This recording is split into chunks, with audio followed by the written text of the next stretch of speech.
بسم الله الرحمن الرحيم. الحمد لله رب العالمين والعاقبة للمتقين، والصلاة والسلام على سيد الأنبياء والمرسلين خاتم النبيين محمد وعلى آله وصحبه أجمعين، أما بعد. میرے دینی اور ایمانی بھائیوں، بزرگوں اور دوستوں، سیرت کا جب ہم مطالعہ کرتے ہیں تو ہمارے علماء نے اللہ کے رسول صلی اللہ علیہ وسلم کی بعثت سے پہلے کی زندگی اور اللہ کے رسول صلی اللہ علیہ وسلم کی بعثت کے بعد کی زندگی کو دو ادوار میں تقسیم کیا ہے. اللہ کے رسول صلی اللہ علیہ وسلم کی دنیا میں آنے سے پہلے جو زندگی گزاری جا رہی تھی اس کو علماء نے جاہلیت کا نام دیا ہے، بلکہ اللہ کے رسول صلی اللہ علیہ وسلم نے بھی احادیث مبارکہ میں ایسے اعمال کو بھی جو زمانے جاہلیت میں ادا کیے جاتے تھے اس کو جاہلیت سے تعبیر کیا ہے. اور اللہ کے رسول صلی اللہ علیہ وسلم کی بعثت کے بعد آپ کے نبی ہونے کے بعد کا جو دور ہے اس کو دور نبوت کہتے ہیں، اس کو اسلامی دور کہتے ہیں، اس کو شریعت کا دور کہتے ہیں. فرق کیا ہے؟ جاہلیت کا مطلب وہ زندگی علماء نے بتائی ہے جو زندگی کسی قانون کے بغیر ہو، شریعت کے بغیر ہو.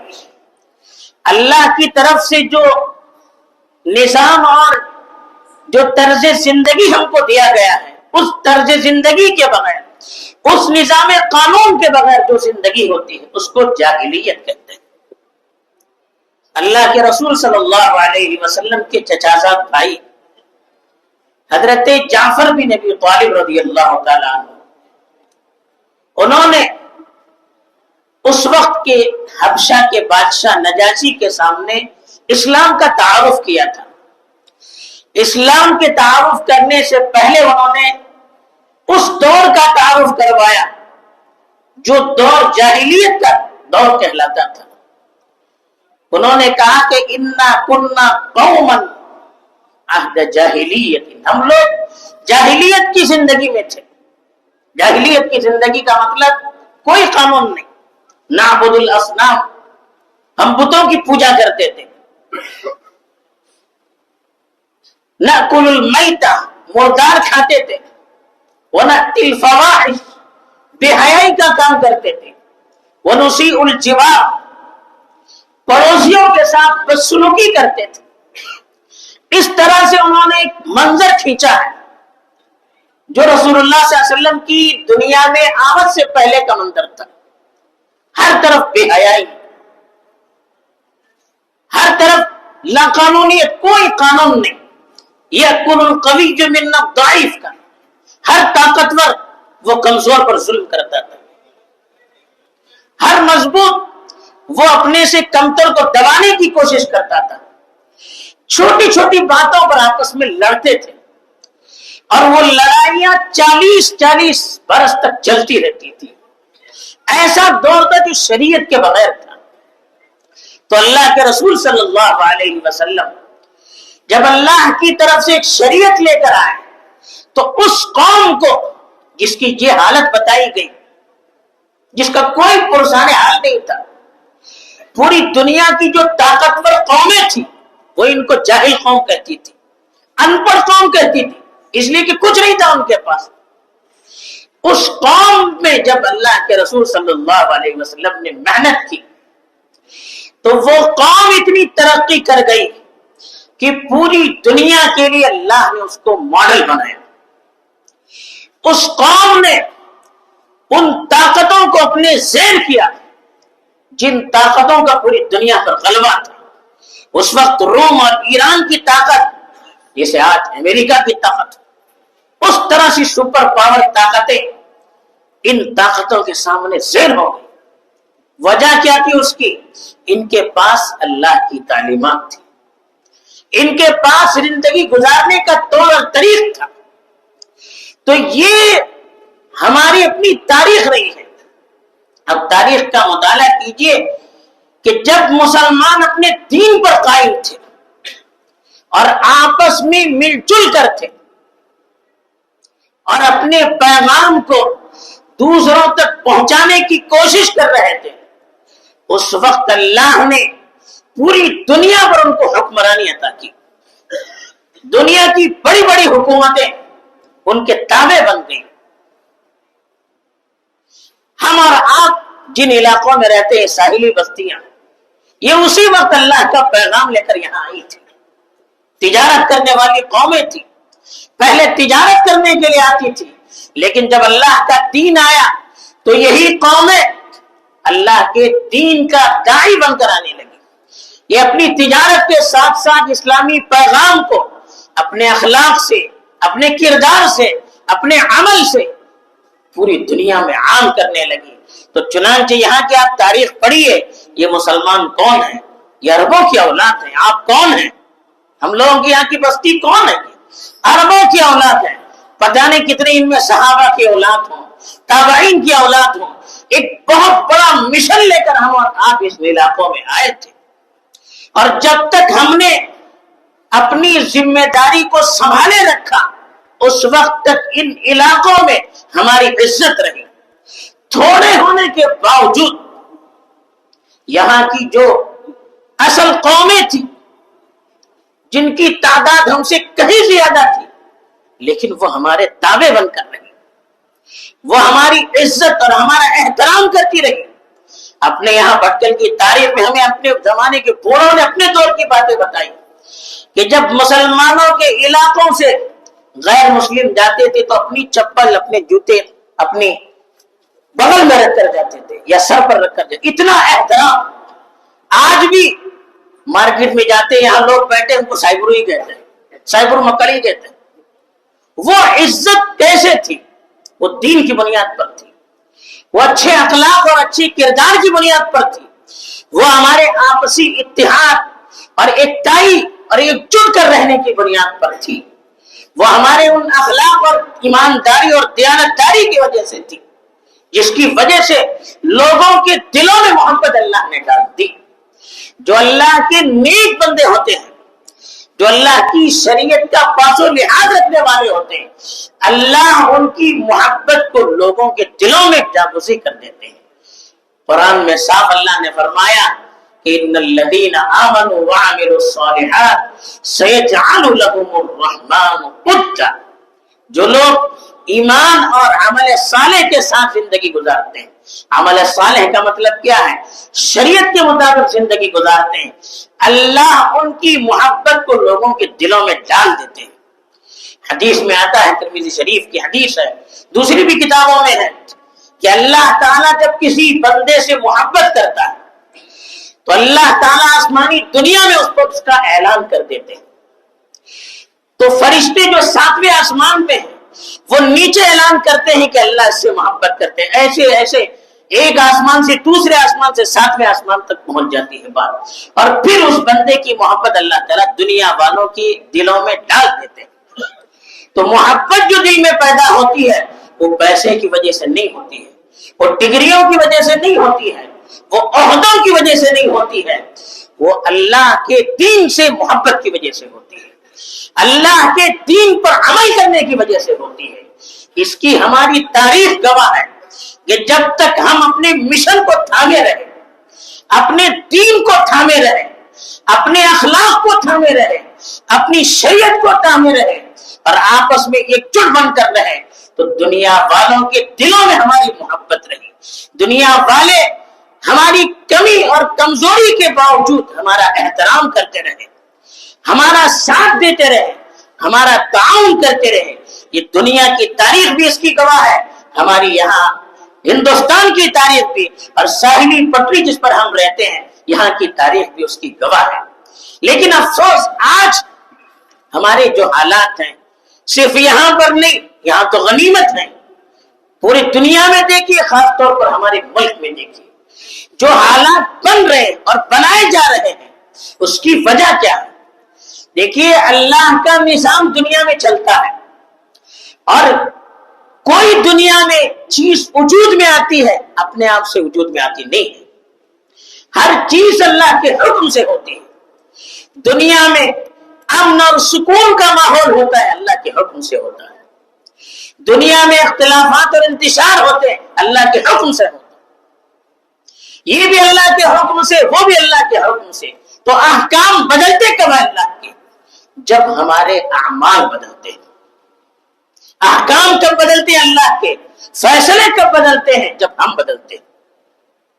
ان اللہ لا یغیر ما بقوم حتی یغیروا ما بانفسہم۔ اللہ نے صاف قرآن مجید میں ارشاد فرمایا کہ اللہ کسی قوم کی حالت کو اس وقت تک نہیں بدلتے جب تک کہ وہ قوم اپنے آپ کو بدل نہ دے۔ ہم اپنے آپ کو بدلیں گے، اگر غلط طریقوں پر بدلیں گے اللہ کے احکام بھی پھر وہی آئیں گے جو ہمارے مرضی کے خلاف ہوں گے۔ اگر ہم اپنے آپ کو اللہ کے بتائے ہوئے طریقے کے مطابق بدلیں گے اللہ کی طرف سے احکام وہ آئیں گے جو ہمارے حق میں ہوں گے، جس سے ہماری زندگی سکون اور اطمینان سے گزرے گی۔ اللہ تعالیٰ نے قرآن مجید میں صاف ارشاد فرمایا کہ ظالم حکمران کب مسلط ہوتے ہیں؟ ہمیں شکایت ہوتی ہے کہ ظالم حکمران مسلط کیے جا رہے ہیں دنیا میں، کیوں ہوتے ہیں؟ وَكَذَلِكَ نُوَلِّي بَعْضَ الظَّالِمِينَ بَعْضًا بِمَا كَانُوا يَكْسِبُونَ۔ اللہ نے صاف قرآن مجید میں کہا کہ ایک ظالم کو دوسرے ظالم پر ہم مسلط کرتے ہیں ان کے اعمال کی وجہ سے۔ وَكَذَلِكَ نُوَلِّي بَعْضَ الظَّالِمِينَ بَعْضًا بِمَا كَانُوا يَكْسِبُونَ کہ کچھ ظالموں پر ان کے اعمال کی وجہ سے مسلط کرتے ہیں۔ اللہ نے قرآن میں کہا کہ ہم ظلم کریں گے، ہم غلط چلیں گے، ہم شریعت کے خلاف چلیں گے، پھر اللہ کی طرف سے ایسے حکمران بھی مقرر کیے جائیں گے جو ہمارے ساتھ ظلم کا معاملہ کریں گے۔ تو اس لیے ہمیں ذرا سا اپنے بارے میں بھی سوچنا چاہیے۔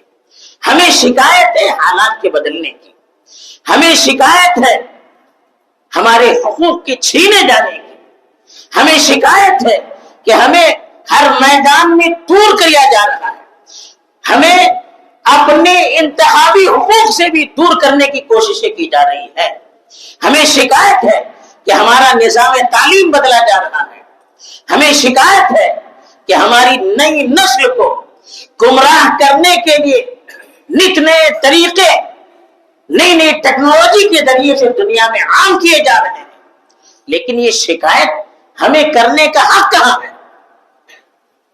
ہم نے کہاں اپنا حق باقی رکھا ہے؟ ہم نے اپنے اوپر خود سے ظلم کیا ہے۔ اللہ نے کہا وما ظلمناہم ولکن کانوا انفسہم یظلمون۔ ظالم قوم جن پر اللہ کا عذاب آیا تھا ان کا تذکرہ کرتے ہوئے اللہ نے کہا ہم نے ان پر ظلم نہیں کیا، ہم نے ان پر زیادتی نہیں کی، انہوں نے خود اپنے آپ پر زیادتی کی، انہوں نے اپنے اوپر ظلم کیا، تب اللہ کی طرف سے نتیجتاً عذاب آیا۔ تو قانون اللہ کا طے ہے۔ تو آج ہم جو شکایت کرتے ہیں اس شکایت میں سب سے بڑے مجرم ہم خود ہیں۔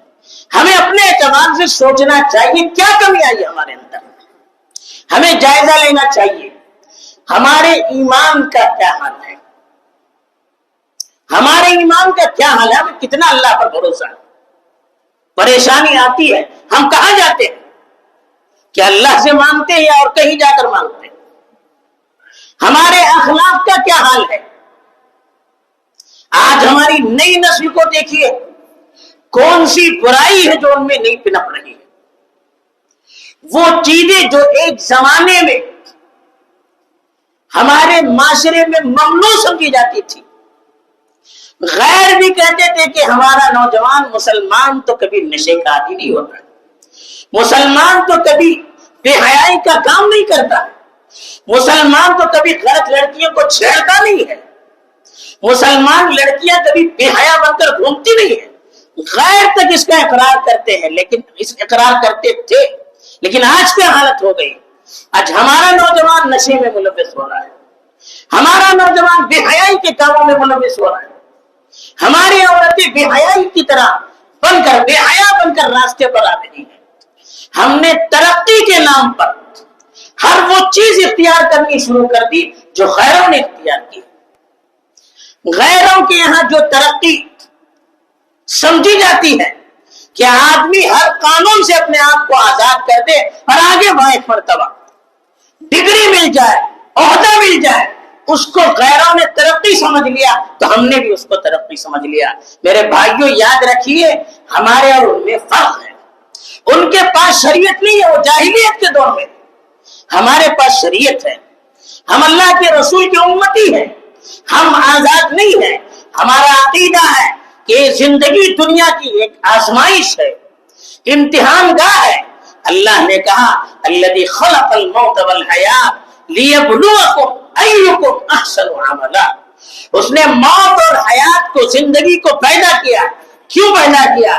تاکہ تمہیں آزمائے، تمہارا امتحان لے کہ تم میں سے کون بہترین عمل کرنے والا ہے۔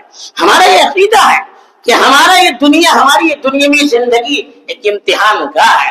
ہم جو بھی یہاں پر کریں گے، کل مرنے کے بعد اللہ کے پاس ہمیں جواب دینا۔ ہم آزاد نہیں ہیں، یہ سوچ کر ہمیں زندگی گزارنی چاہیے۔ ہر آنے والی چیز ہم بھی اس کو اختیار کریں، یہ ہمارا کام نہیں ہے، ہمارا اسلام ہمیں اجازت نہیں دیتا ہے۔ ہم ترقی کریں تو ہماری شریعت کی روشنی میں کتنے حدود ہیں جو ہمیں آگے بڑھنے کی اجازت دیتے ہیں، کہاں تک ہم آگے بڑھ سکتے ہیں۔ صرف ڈگریوں سے قوم کی ترقی نہیں ہوتی ہے، اخلاق سے قوم کی ترقی ہوتی ہے، کیریکٹر سے قوم کی ترقی ہوتی ہے۔ ورنہ کیا بات ہے، آج دنیا میں ان علاقوں میں جہاں بڑی بڑی یونیورسٹیاں پائی جاتی ہیں، ڈگری ہولڈر لوگوں کی تعداد میجورٹی میں ہے، لیکن وہاں دیکھیے اخلاق کا دیوالیہ پر نکلا جا رہا ہے۔ وہاں اگر 1 گھنٹے کے لیے بتی گل ہو جائے تو چوری اور ڈکیتی کے اتنے واقعات ہوتے ہیں کہ ہم تصور نہیں کر سکتے۔ بظاہر ایسا لگتا ہے کہ ٹیکنالوجی کی دنیا میں وہ آسمان کو چھو رہے ہیں، لیکن اخلاق اور کریکٹر کے اعتبار سے دیکھیے وہ زمین کی پستی میں چلے جا رہے ہیں۔ کیوں؟ وہ صرف ڈگریوں کے حامل بننا چاہتے ہیں، ان کے یہاں آخرت کا تصور نہیں ہے، اللہ کے پاس جواب دینے کا تصور نہیں ہے۔ ہم جو بھی کریں اللہ کی شریعت کو سامنے رکھ کر کریں۔ ہمیں اپنے بچوں کو تعلیم دینی ہے، بچیوں کو تعلیم دینی ہے، لیکن ان کے ایمان کا سودا کر کے نہیں، ان کی حیا اور پردے کا سودا کر کے نہیں، ان کے اخلاق اور کریکٹر کا سودا کر کے نہیں، ان کی آخرت کو برباد کر کے نہیں، ان کی اسلامیت کو برباد کر کے نہیں۔ اگر تعلیم اور اسلام میں ٹکراؤ ہو جاتا ہے، ڈگری اور اخلاق میں ٹکراؤ ہو جاتا ہے، ڈگری اور حیا میں ٹکراؤ ہو جاتا ہے، ڈگری اور عورت کے پردے میں ٹکراؤ ہو جاتا ہے، ہمیں پردے کو اختیار کرنا ہے، ہمیں حیا کو اختیار کرنا ہے، ہمیں اخلاق کو اختیار کرنا ہے۔ اب یہ نہ سوچئے کہ ڈگری نہ ہوگی تو کیا کمائیں گے۔ 1400 سال سے مسلمان آباد ہیں، کیا ان کے سب کے پاس ڈگریاں تھی؟ آپ کی بستی کتنے 100 سال سے آباد ہے، یہاں کتنے ڈگری ہولڈر تھے؟ کیا اللہ نے ان کو باقی نہیں رکھا؟ دیکھیے رزق سے فیصلے آسمان سے اترتے ہیں۔ کسی کی ڈگری کسی کے رزق کا وعدہ نہیں کرتی ہے۔ ڈگریوں کا فیصلے، رزق کے فیصلے آسمان سے اترتے ہیں۔ اللہ نے کہا ان اللہ هو الرزاق ذو القوة المتین، اللہ تعالی ہی رزق دینے والے ہیں، وہی طاقت اور مضبوطی والے ہیں۔ نحن نرزقک، اللہ نے کہا رزق دینا یہ ہمارا کام ہے، آپ کا کام نہیں ہے۔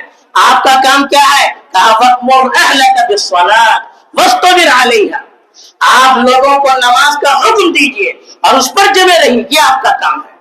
آپ خود نماز پڑھیے، اپنے گھر والوں کو نماز کا پابند بنائیے، آپ خود دیندار بنائیے، اپنے اولاد کو، اپنے گھر والوں کو دین کا پابند بنائیے، یہ اللہ کا ہمیں حکم ہے۔ باقی ان کے رزق کی ذمہ داری اللہ نے لی ہے، جو ہمارا کام ہے وہ ہم کریں، اللہ کا کام اللہ پر چھوڑ دیں۔